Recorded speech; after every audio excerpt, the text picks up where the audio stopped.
जीव विज्ञान यानी बायोलॉजी ये एक ऐसी अद्भुत दुनिया है जहां छोटी से छोटी कोशिका से लेकर एक पूरे इंसानी शरीर की जटिल प्रणालियां बिना रुके काम करती हैं। आज के इस एक्सप्लेनर में हम जीवन के इसी माइक्रो से मैक्रो तक के बेहद रोचक सफर पर चलने वाले हैं। तो चलिए बिना किसी देरी के शुरू करते हैं। इस विशाल और दिलचस्प विषय को आसानी से समझने के लिए इसे एक नीचे से ऊपर की ओर जाने वाले क्रम में बांटा गया है। सबसे पहले कोशिकाओं को समझेंगे, फिर उनके विभाजन की प्रक्रिया को देखेंगे, उसके बाद ऊतकों का नेटवर्क, फिर शरीर का ईंधन और वेस्ट मैनेजमेंट, और अंत में इन सबको कंट्रोल करने वाले मास्टर नेटवर्क पर चर्चा करेंगे। तो आइए सबसे पहले पूरी जीवन प्रणाली के एकदम बुनियादी हिस्से यानी फाउंडेशन पर बात करते हैं, कोशिकाएं, जो हर जीवन की सबसे मूल इकाई हैं। हर जीवित प्राणी की शुरुआत असल में यहीं से होती है, सेल या कोशिका। एक स्पष्ट मेम्ब्रेन बाउंड संरचना किसी भी सेल के लिए एक सुरक्षित बाउंड्री की तरह काम करती है, और सच कहा जाए तो इसी सुरक्षित सीमा की मौजूदगी या गैर मौजूदगी से ही ये तय होता है कि कोई जीव एक साधारण प्रोकैरियोट है जैसे कि बैक्टीरिया, या फिर एक अधिक जटिल यूकैरियोट जैसे कि पौधों और जानवरों की कोशिकाएं। अब अगर पौधों और जानवरों की कोशिकाओं की तुलना की जाए तो इनके बीच का अंतर बहुत ही हैरान करने वाला है। पौधों को सीधा और स्थिर खड़े रहने के लिए कठोरता चाहिए होती है, इसलिए उनमें एक मृत कोशिका भित्ति यानी सेल वॉल होती है। दूसरी तरफ जानवरों की कोशिकाओं को बहुत लचीलापन चाहिए, इसलिए उनमें ये सेल वॉल बिल्कुल नहीं होती। इसकी जगह उनमें सेंट्रोसोम पाया जाता है, जो कोशिका विभाजन शुरू करने का बहुत ही अहम काम करता है। एकदम अलग जरूरतें और एकदम अलग डिजाइन। जंतु कोशिका के अंदर का ये जटिल ढांचा ये साफ दिखाता है कि एक सेल महज कोई खाली बुलबुला नहीं है। इसके अंदर ऑर्गेनल्स का एक बेहद घना और व्यवस्थित तंत्र मौजूद होता है, जो एक साथ मिलकर किसी मशीन के पुर्जों की तरह लगातार काम करते रहते हैं। इस जटिलता को समझने के लिए कोशिका को एक व्यस्त छोटे से शहर के रूप में देखना बिल्कुल सटीक उदाहरण है। इस शहर में माइटोकॉन्ड्रिया बिजली पैदा करता है, इसलिए इसे पावर हाउस कहते हैं। राइबोसोम उन फैक्ट्रियों की तरह हैं जो प्रोटीन का निर्माण करती हैं। न्यूक्लियस सिटी हॉल की तरह काम करता है, जो पूरे शहर का नियंत्रण अपने पास रखता है। लाइसोसोम आत्मघाती थैलियां हैं जो पुरानी और घिसी-पिटी कोशिकाओं को नष्ट करके कचरा निपटान का काम देखते हैं। और अंत में गोल्जी बॉडी उन कुरियर सर्विस की तरह हैं जो एंजाइमों की पैकेजिंग और वितरण का ध्यान रखते हैं। है ना, बिल्कुल एक परफेक्ट स्मार्ट सिटी। खैर, अब अगले पड़ाव पर आते हैं, जहां ये समझना है कि ये अकेली सूक्ष्म इकाई आखिर एक विशाल जीव में कैसे बदल जाती है।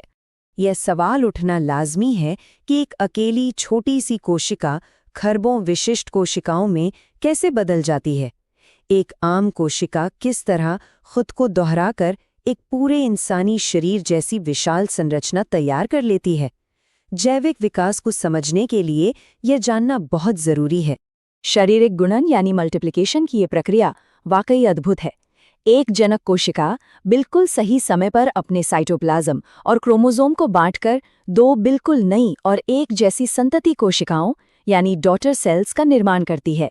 ये 1 से 2 और 2 से 4 होने का लगातार चलने वाला सिलसिला है।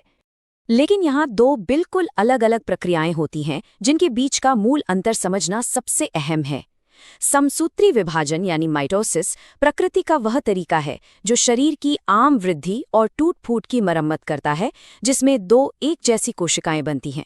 और दूसरी है मियोसिस यानी अर्धसूत्री विभाजन, जिसे सिर्फ प्रजनन और आनुवंशिक विविधता बनाए रखने के लिए रिजर्व रखा गया है, जिसमें 4 अलग-अलग कोशिकाएं बनती हैं।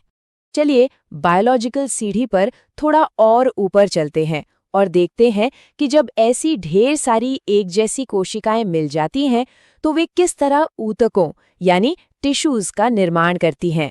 पौधों के ऊतकों का वर्गीकरण सच में बहुत बारीक और व्यवस्थित होता है। इन्हें मुख्य रूप से 2 हिस्सों में बांटा जाता है। एक है विभाजनकारी मेरिस्टेमेटिक ऊतक, जो लगातार विकास के लिए होते हैं, और दूसरे हैं स्थायी ऊतक, जिनमें सरल संरचनात्मक तत्व होते हैं और जाइलम फ्लोएम जैसे जटिल ट्रांसपोर्टर्स होते हैं, जो पौधों के अंदर पानी और भोजन को एक जगह से दूसरी जगह ले जाते हैं। उसी तरह जानवरों के ऊतकों में भी एक बेहतरीन जटिलता होती है। ये मुख्य रूप से एपिथेलियल, कनेक्टिव, मस्कुलर और नर्वस ऊतकों में बटे होते हैं। ये चारों श्रेणियां मिलकर शरीर के अलग अलग हिस्सों को जोड़ने, सहारा देने और हिलने डुलने के लिए बिल्कुल परफेक्ट तरीके से अनुकूलित हैं। अगर कंकाल के संयोजी ऊतकों की बात करें तो हड्डी और कार्टिलेज के बीच का अंतर एकदम साफ है। अस्थि यानी हड्डी काफी कठोर और भंगुर होती है क्योंकि इसमें ऑस्टियोसाइट्स एक केंद्रित तरीके से जमे होते हैं, जबकि कार्टिलेज लचीला और इलास्टिक होता है जिसमें चोंड्रोसाइट्स छोटे समूहों में पाए जाते हैं। यही वजह है कि शरीर का मुख्य ढांचा इतना मजबूत होता है, लेकिन कान और नाक जैसे हिस्से आसानी से मोड़े जा सकते हैं।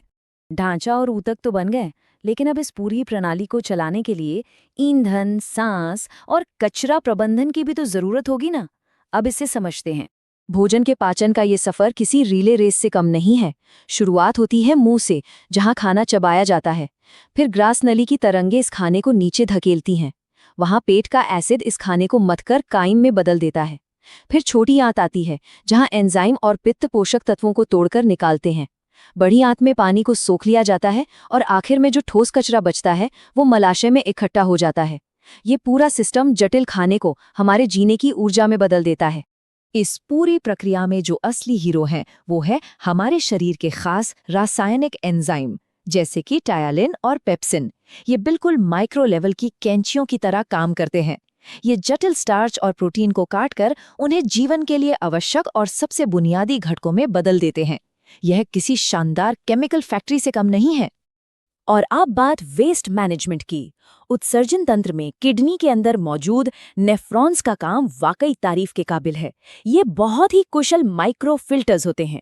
ये बिना थके शरीर में पानी का बैलेंस बनाए रखते हैं और यूरिया जैसे जहरीले मेटाबॉलिक कचरे को छानकर शरीर से बाहर निकाल फेंकते हैं। आखिर में उस मास्टर नेटवर्क और डिलीवरी सिस्टम को समझना होगा जो इन सभी ऊतकों और अंगों को निर्देश देता है और उन्हें जरूरी चीजें पहुंचाता है। तंत्रिका तंत्र या नर्वस सिस्टम को हमारा अल्टीमेट कमांड सेंटर या मास्टर कंडक्टर कह सकते हैं। इसका सेरेब्रम वाला हिस्सा याददाश्त, विचार और लॉजिक को बखूबी संभालता है। सेरिबेलम का पूरा फोकस शरीर का संतुलन बनाए रखने पर होता है। और सबसे खास मेडुला ओब्लोंगटा एक साइलेंट गार्जियन की तरह दिल की धड़कन और सांस लेने जैसी ऐसी गतिविधियों को कंट्रोल करता है जिन पर हमारा खुद का कोई ध्यान नहीं होता। रक्त संचार प्रणाली एक दोहरी लय वाले प्रेशर गेज की तरह काम करती है। सिस्टोलिक प्रेशर वो उच्च सीमा है जब दिल पूरी ताकत से सिकुड़कर ऑक्सीजन भरा खून पूरे शरीर में पंप करता है, और डायस्टोलिक वो निचली सीमा है जहां दिल आराम करके अगले पंप के लिए तैयार होता है। इस लगातार चलने वाले तालमेल के बिना जिंदगी संभव ही नहीं है। आइए इन सब बातों पर जरा गौर करें। एक छोटी सी कोशिका से शुरू होकर इतने सारे ऊतक, ऑर्गन सिस्टम्स और फिर उनके बीच का इतना सटीक तालमेल, अरबों कोशिकाएं, फ्लूइड्स और न्यूरॉन्स हर एक सेकंड लगातार अपना काम बिना किसी गलती के कर रहे हैं और हमें इसका एहसास तक नहीं होता। विज्ञान और प्रकृति के इस छिपे हुए